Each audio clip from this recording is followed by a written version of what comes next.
Hi, my name is Juan Avendaño. I'm a PhD student at KTH, and today I'm going to talk to you about photogrammetry. Photogrammetry is a method that allows us to reconstruct the shape and the position of an object in a 3D space. How do we do this?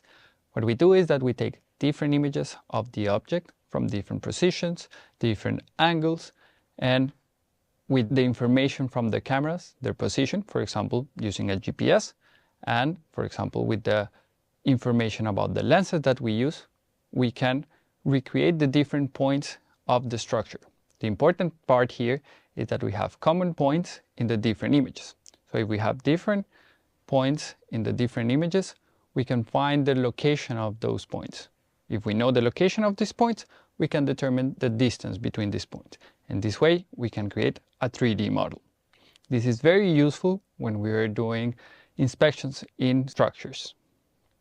For example, in bridges, we can take a digital camera, our phones, or for example, drones to access difficult areas of the bridge and take different images from different angles and different perspectives. Once we have collected enough data, enough images from the top, from the side, from the bottom, we can create our 3D model. So this 3D model is composed by thousands and even millions of little pixels, little points in a 3D space. This is called a point cloud. This model is very useful because we can manipulate it in order to obtain the information that we want. We can, for example, cut it to see the cross sections. We can study it from beneath.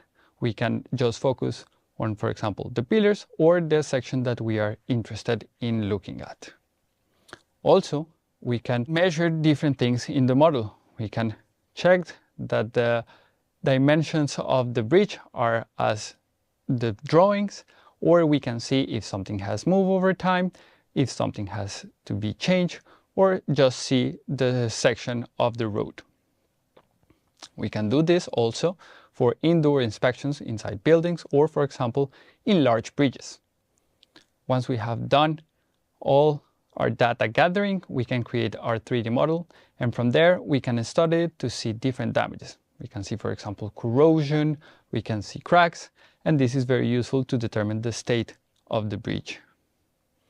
So for example, if we have a whole bridge